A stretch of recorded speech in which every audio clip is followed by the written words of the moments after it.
Alam po namin na meron kayong hinihintay na tugon ngayong araw na ito dahil kahapon po ay nagsampa ng kasong libelo si Bea Alonso laban sa inyong lingkod kay OG Diaz at sa iba pa po naming mga kasama.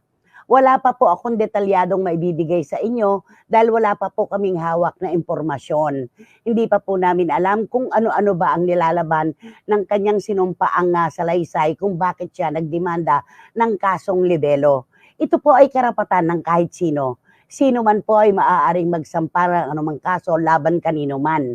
Lalo na po sa aming trabaho bilang mga mamamahayag, ang libelo po o cyber libel o cyberbullying na tinatawag nila ay kakambal ng aming propesyon. Ito po ay parang dila at ngipin magkasama, hindi po maaaring paghiwalayin.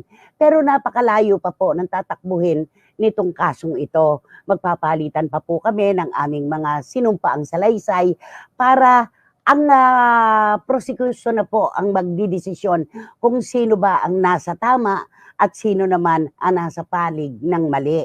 Hindi po natin ito mapupwersa, hindi po para sa atin ang maghusga kung sino sa panig namin ni Bea Alonso ang nagkasala.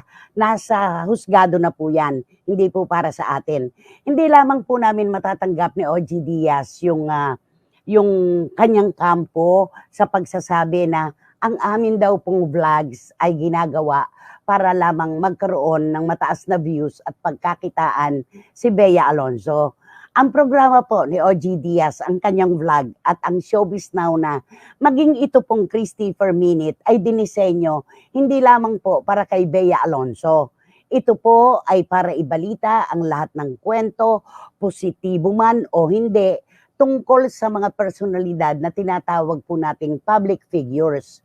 At bilang pampublikong figura po sila, ay kami naman po yung nagtatawid ng mga balita tungkol sa kanila. Hindi po namin maaaring puhunanin si Bea Alonso lamang para kumita ang aming mga vlogs. Mali po yun. Lahat ng mga kwento ay inilalatag po namin at depende na lamang po yan sa pagtanggap ng mga personalidad na aming tinatalakay. Ito po ay isang question na gusto ko pong ibato sa hangin.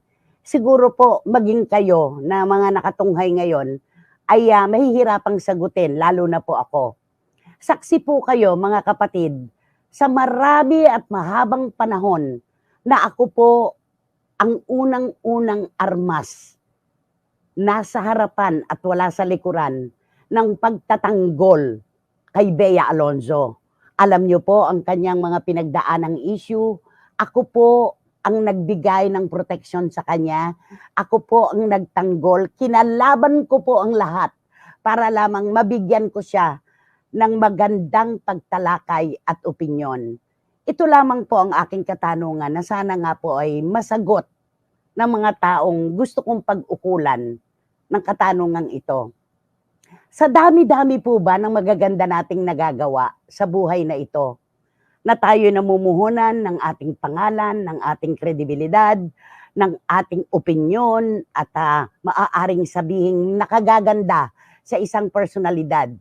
Yung pong lahat ng iyon, kapag po ba siya ay nakarinig ng isang bagay na hindi niya gusto at masama sa kanyang panlasa, lahat po ba ng ginawang maganda tungkol sa kanya ng taong nagtanggol sa kanya ng pinakamahabang panahon ay ibabasura na lamang?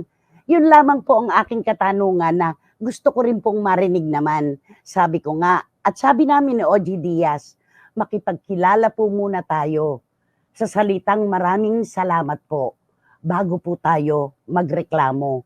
Napakaigsi po ng salitang maraming salamat na dalawang salita yan. Pero may bikig pa sa lalamunan na ating bitiwan. Sana po, bigyan natin ng pagpapahalaga yung mga taong tunay na nagmamalasakit at nagmamahal. At dapat ay intindihin ninyo ang aming propesyon dahil kami po ay tagapagtawid at tagapaglatag ng mga balita. Hindi maaari na ang gusto nyo lang ang aming sabihin. Kayo po ay public figures, kayo po ay nabubuhay sa loob ng aquarium. Sabi ko nga at gasgas na ang linya kong ito. Kayo po ay mga isda sa loob ng aquarium. Ang publiko po ay nakatanaw sa inyo. Bawat galaw nyo, bawat ikot nyo, marami pong nakatanaw. Wala kayong maaaring ligtasan. Kaya public figures kayo, wag masyadong balat sibuyas. Pero yung karapatan mo, Bea Alonso, para magsampa ng kaso laban sa amin ni OG Diaz at sa iba pa naming mga kasama, yan ay hindi namin hinaharangan. Pero kung ito ang naging dahilan para busalan ninyo ang bibig, opinyon, at malaya naming pamamahayag, ay nagkakamali kayo.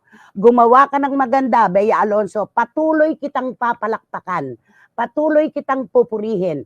Pero kapag ikaw ay nagkakamali at sablay ang iyong ginagawa sa mata ng publiko at sa aming panlasa, ikaw ay aming paaalalahanan at tatapikin. At sabi nga, kayo ang nagdemanda.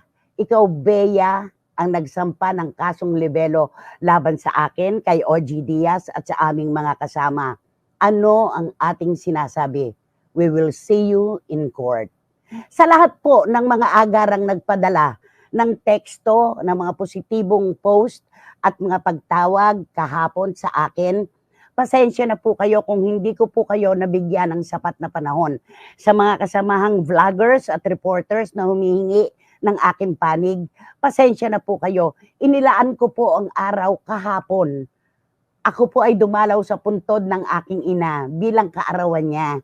Kaya inukol ko po yung panahon ko para kay nanay. Kaya maraming salamat po sa inyong lahat na mga nagtitiwala, nagpapakita ng pagmamahal at suporta.